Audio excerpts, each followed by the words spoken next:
Too many questions. Let me start with Japan because that's the one that I think, answer quite quickly.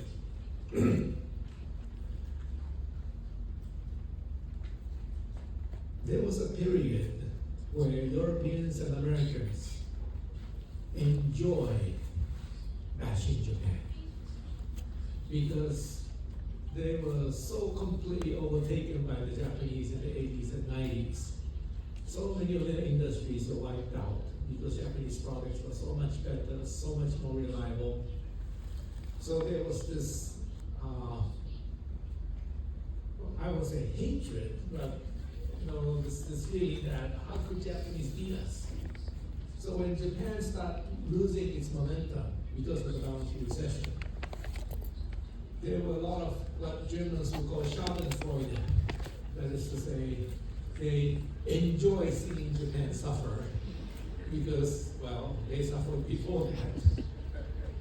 And even though I was trying to tell people around the world, including people at the Federal Reserve, that what Japan is going through is something that anyone can go through. It's nothing to do with Japanese-ness of the problem. But no one wanted to hear that. They said, Japanese, there's something wrong with Japan. Something wrong with the Japanese people. And that's why the economy is suffering.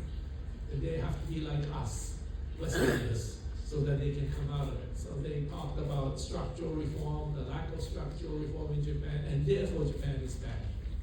And because these people control the media, global media, whether it's Bloomberg or CNN or BBC or whatever, so everybody else gets to hear the same story. And everybody somehow gets the same idea that, Japan is kind of finished, unless they really become like the West. But sitting in Japan, and as I indicated in my presentation, it was quite amazing that after 87% decline in asset values, the GDP is still maintained. Unemployment rate never went higher than 5.5%, even though Japanese people lost wealth equivalent to 3 years worth of 1989 GDP. The amount of wealth Americans lost during the Great Depression was 1 year's worth of 1929 GDP. The amount of wealth Japanese lost was three years worth of 1989 GDP. So 3 times the damage. And still the GDP was never below the peak of the bubble. Unemployment never higher than 5.5%. Streets are still safe. People are still courteous. Everything is still working. So I thought that was Japan at its best. That even under such difficult circumstances, people are still doing everything that they're supposed to do. Society did not collapse, crime rate did not skyrocket. And so I kept on telling people that, well, in some areas, Japan did fall behind because the companies have to use their money to repair their balance sheets. But there's still a lot of things that are perfectly good in Japan. But all these investors did not want to hear it. They were happy believing this Washington consensus or whatever you call it. Japan is finished. That's already history. Then apparently, Warren Buffett lost $22 billion last year. So I guess Warren Buffett said to himself, well, if I could lose $22 billion believing this one, then maybe he can make more money doing the opposite. So he started talking about Japan, and suddenly everybody started paying attention to Japan. But for those of us sitting in Japan, they said, what has changed? It was always very good. It's difficult to even convince my wife that we should leave Japan. She's sitting somewhere over there. Because it's so comfortable, so safe, everything works so well, water is still drinkable, air is very clean. Every time you go to a shop, you get very nice service, no matter who you look like or how. That's difficult to get in any country, including here. So that's why so many of you like to travel to Japan, right? Because you're treated like kings and queens in any shop that you walk into. Whereas that's not always the case here. It's even worse over there in China somewhere. So, to me, it's a kind of surprise why Japan suddenly got all this attention. But one reason why it attracted so much attention is because the yen has fallen so much. With the yen falling so much, all these investors around the world were saying, wow, all these calculations, but with such weaker yen, it makes more sense to invest in Japan. So that actually was one of the key catalysts. People paying more attention to Japan because now things are so much more cheaper, whether it's shares or real estate or whatever. But I am not very happy with the situation myself because I don't think Japan should be doing that. Japan should be maintaining highly accommodated monetary policy under those circumstances.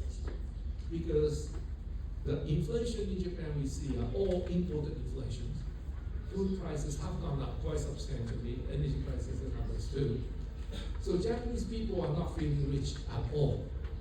In fact, they're feeling poor, much poorer, because compared to the income, the prices have gone up quite a bit. But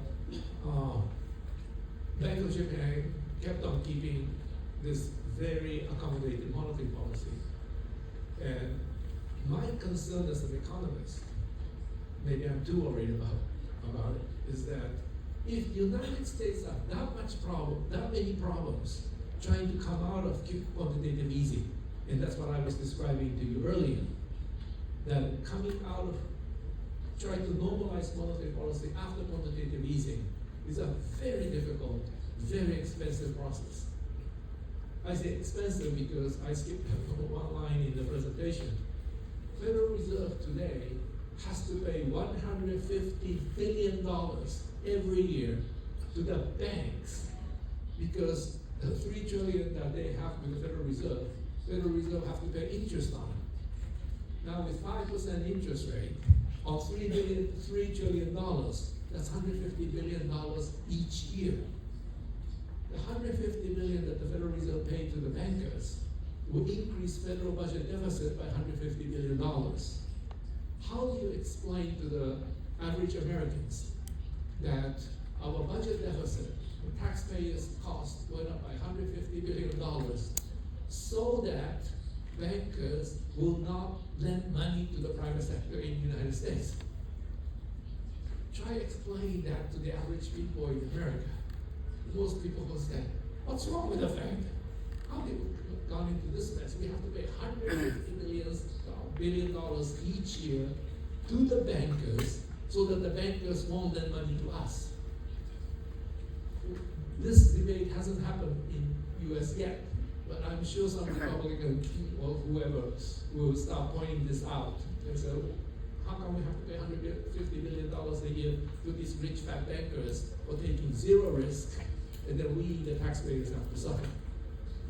Now, if it's $150 billion in Japan, United States, how much would that be in Japan? The amount of excess reserves in the banking system in Japan is over 520 trillion yen. That's almost the size of Japan's GDP. It's 7 times larger than in the United States. So if Bank of Japan has to tighten monetary policy at some point, or normalize monetary policy, that's the kind of 520 trillion is the base that they have to start normalizing. And so the task of normalizing is going to be much more difficult, much more risky than in the in the US case. And the US is already having so many banks failing and so many commercial real estate prices falling. There are a lot of risks in the US market already from this Federal Reserve raising interest rates to over 5%. If the same thing happens in Japan, it'll be a million times worse. So, trying to tell political leaders in Japan, some within the Bank of Japan, that if US problem you thought was bad, the Japanese problem is going to get even worse. So why don't you normalize monetary policy as soon as possible? especially now when yen is so weak. This is a chance for Bank of Japan to normalize monetary policy.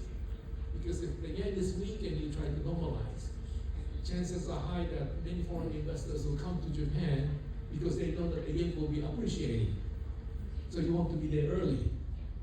So when they come in, what do they buy? They buy Japanese government bonds.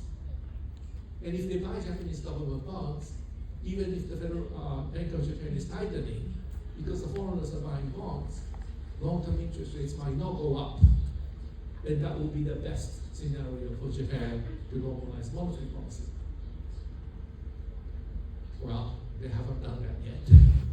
I wish they do, because I think this is the right time to normalize monetary policy in Japan. So everything in Japan I'm very happy with, except the monetary policy. I think this monetary policy is doing more harm to Japan than good. Of course, for Taiwanese traveling to Japan, weekend is great. And so please enjoy while it's still there. But at some point, Bank of Japan has to act. I mean, this whole idea that Japan should continue this monetary policy is based on the assumption that CPI will be falling below 2% on the second half of this year. If you read Governor Ueda's speech, May 19th or something, he said, we are still keeping our interest rates low because prices will fall below 2% second half of this year. No one in Japan believes that. Prices are much, it's very high. Moving higher. And so at some point, when they say, it's not going below 2%, then that will force the Bank of Japan to change. And at that point, they might have to push interest rates higher. So overall, I'm still quite happy with the way Japanese economy has progressed. But this monetary policy is something I like to see change as soon as possible, before it's too late. In the US case, it was a little bit too late. Inflation was way ahead, and then the Federal Reserve had to do the catch-up. And because they had to do the catch-up, they had to raise it very quickly, and that caused all the other problems that we are facing now.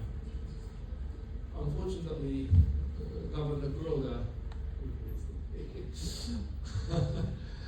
and Governor Ueda that we have now, both of them had no central bank experience earlier. And so if you're from the central bank, I started my career as a Federal Reserve Bank of New York as a central banker. You think about these 6 months down the road, 1 year down the road, all the time. But if you're not from that kind of training, you might just look at the current numbers and say, it's still below zero, this and that, and then you might not make all these forward planning. And I was actually very unhappy with Mr. Kuroda's actions. I was the loudest critic of Mr. Kuroda all along. And a lot of people in the financial market were on my side. But Kuroda did whatever he did. Now we have to face the cleanup. And this cleanup, 520 trillion yen of excess reserves in the banking system. I mean, if any of you can come up with a great ideas to remove this thing, I'll be happy to listen to it, because it is such a daunting task ahead. And it was not necessary, because it wasn't working anyway. You saw that one of my charts where Kuroda did this massive increase, and then the inflation rates, lending, all staying very flat, not responding to what Kuroda was doing, because we have this lack of borrower power. But now, if the borrowers do come back, which is what we are all waiting for, this 520 trillion will have to be removed quickly. And so on the way in, it did no good. On the way out, it could do a lot of damage. And that's not the Japanese problem, because the US is going through that too. And Europeans are, of course, faced with the same problem as well.